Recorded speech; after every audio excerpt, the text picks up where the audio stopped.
آج کی بات ماہنامہ کلندر شعور جولائی 2022۔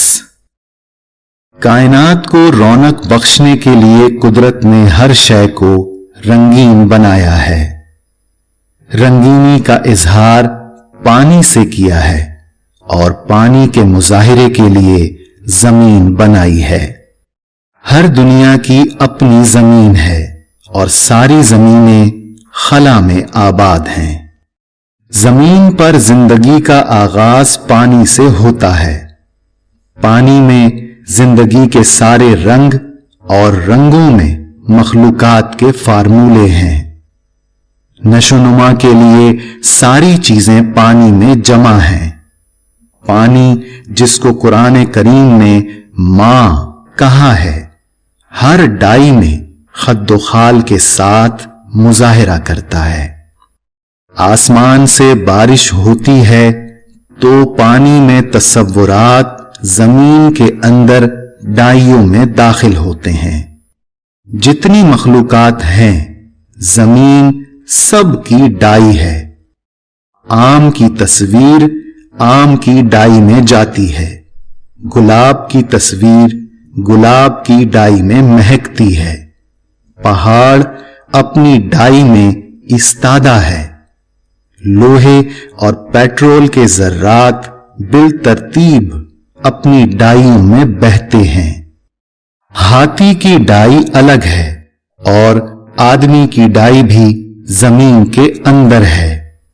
ہر وہ بساط جس میں شے نشو و نما پا کر مظہر بنتی ہے زمین ہے۔ پانی رب ذوالجلال کا عطیہ ہے۔ سمندر کا پانی کڑوا ہے تو کنویں کا پانی کھارا یا میٹھا ہے۔